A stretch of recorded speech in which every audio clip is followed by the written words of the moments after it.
Welcome back to the 90-Day AI Mastery course. Today is day 6, and we are going to explore advanced loop control structures.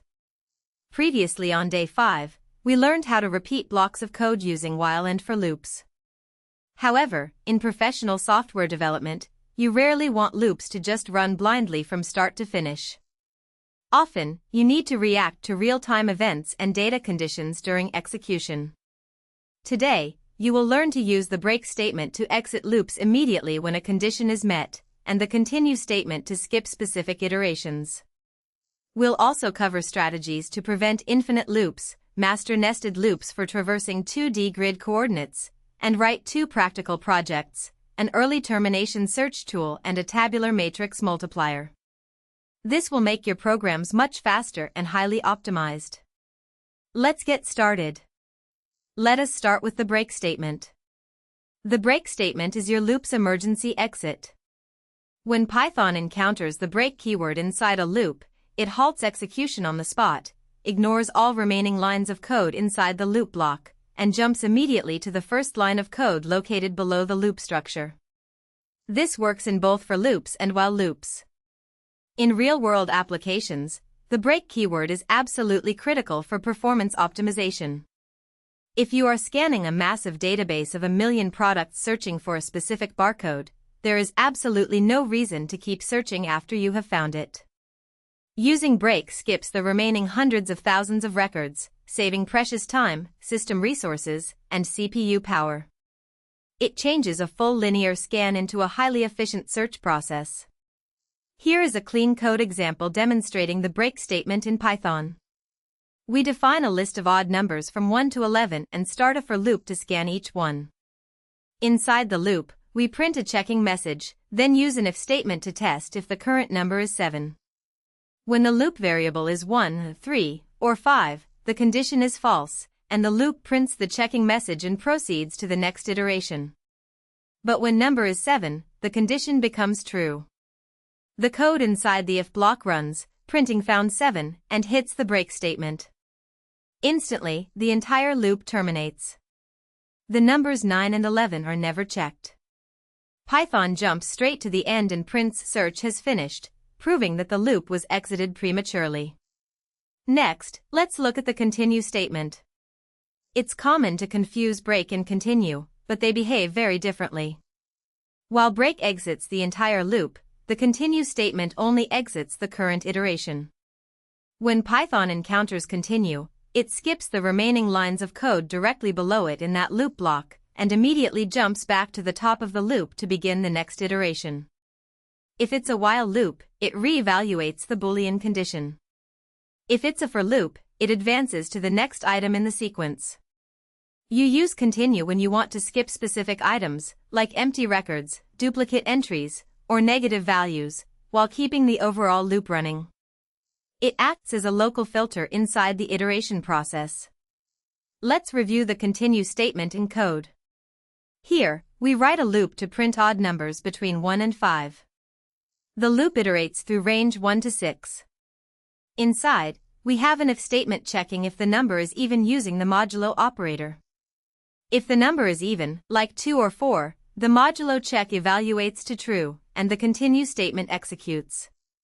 Python immediately stops the current iteration, skips the print statement below, and returns to the top for the next number. When I is an odd number like 1, 3, or 5, the condition is false, the continue statement is bypassed, and the print statement runs, outputting the odd number. This allows easy, clean filtering without complex nested conditionals. Now let's talk about infinite loops and how to handle them. An infinite loop occurs when the loop's condition is designed in such a way that it never evaluates to false. In development, you can force quit an infinite loop with Ctrl+C. But if an infinite loop runs on a web server or in a back-end cron job, it can freeze the entire system and consume 100% CPU, locking out other users and causing crashes. To prevent this, you should write loops defensively. A key pattern is the timeout limit safeguard. By initializing a loop counter and checking it against a maximum retries constant, we can force exit the loop using a break statement if the code iterates too many times without finishing. This is highly recommended for production software. Let's analyze this safe loop code. We simulate a program checking a hardware sensor by running a while loop based on the Boolean variable sensor_active. Since hardware can fail or hang, we introduce a variable attempt set to 0 and a max_limit constant set to 1000. Inside the loop, we increment attempts on each iteration. We then check if attempts exceeds max_limit. If it does, we print a safety warning and break out of the loop. Even if the hardware gets stuck and sensor_active never changes to false, our program exits safely after 1000 cycles. This ensures your code is robust, highly stable, and production-ready under failure conditions. Now we will study nested loops, which is a loop placed inside the body of another loop. Tracing nested loops is easy once you understand their execution cycle. When the program runs, the outer loop executes its first iteration. This triggers the inner loop, which must run all the way from start to finish. Once the inner loop completes, the outer loop advances to its second iteration, and the inner loop is executed completely all over again. This cycle repeats until the outer loop finishes. If the outer loop runs 5 times, and the inner loop runs 10 times, the code inside the inner loop runs 50 times. This is the foundational structure for iterating over 2D coordinates, grids, spreadsheets, images, and gaming maps where rows and columns must be processed. Let's trace this nested loop grid generator. We write an outer loop using range 1 to 3, yielding values 1 and 2 for the row variable. Inside it, we write an inner loop using range 1 to 4, yielding values 1, 2, and 3 for the call variable. During the first turn of the outer loop, row is 1. The inner loop runs completely, printing coordinates 1, 1, 1, 2, and 1, 3. Once finished, the outer loop advances row to 2. The inner loop executes all its steps again, printing coordinates 2, 1, 2, 2, and 2, 3. The loops then terminate, yielding a perfect grid coordinate matrix. This shows how row changes slowly, and call changes quickly. Nested loops are heavily utilized in pattern programming. This involves generating shapes, grids, and diagrams on the command line using characters like stars. In pattern logic, the outer loop controls the vertical grid, handling the progression of rows from top to bottom. The inner loop controls the horizontal grid, formatting and printing characters across a single row. To make geometric patterns like triangles, we can set the range of the inner loop to depend dynamically on the outer loop's index. As the outer loop variable increases, the inner loop runs more times, resulting in a growing shape on each line. It is a classic way to develop programming logic. Let's review the star triangle code. We initialize rows to 5. Our outer loop index is I, which runs from 1 to 5. Our inner loop index is j, running from 1 to I. This range is dynamic because it changes based on the value of I. On row 1, the inner loop runs once, printing 1 star. On row 2, the inner loop runs twice, printing 2 stars. We use the argument end equals space to prevent Python from adding a new line after each star. After the inner loop completes, the empty print statement runs, adding a new line so the next row starts fresh on the console. This creates a clean right-angled star. Triangle visual pattern. Now, let's assemble our knowledge into today's first project, an early termination search system.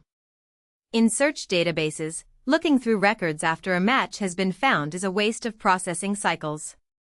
Our program will loop through a list of usernames. Once it identifies the target username, it prints its position, logs the attempts made, and immediately exits using a break statement. We will also implement a Boolean tracking flag. If the target name is not found in the list, the flag remains false, allowing us to display a clear error message. This is a very practical application of loop control optimization in data structures. Here is the search project implementation.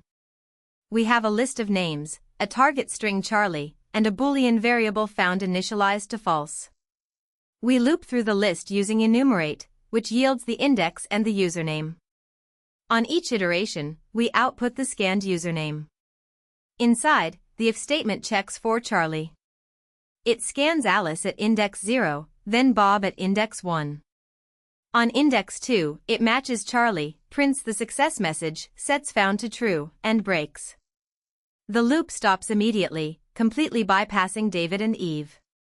If the target was not present in the list, the found flag would remain false, printing our fallback message at the end. Our second project is a tabular matrix multiplier. This program will generate a dynamic multiplication grid up to 5 by 5. Using nested loops, we will calculate the product of the row and column counters. Since products range from single digits to double digits, standard print statements would misalign the columns. To fix this, we will use Python's formatting specifiers.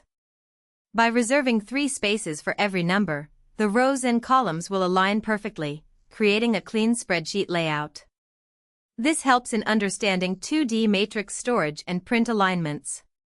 Let's examine the matrix multiplier code. First, we print a header row containing columns 1 to 5. We use a generator expression with the format specifier :3D, which reserves 3 spaces for each integer, right-aligned. Next, we write our outer loop with our representing rows from 1 to 5. Inside, we start a row string row_str. Then, we start our inner loop with C representing columns from 1 to 5. We calculate the product of R and C, format it with 3 spaces, and append it to our row string. After the inner loop completes columns for that row, the row string is printed. This yields a perfectly formatted multiplication table on screen. Outstanding job! You've successfully finished day 6 and mastered loop control and nested loops in Python.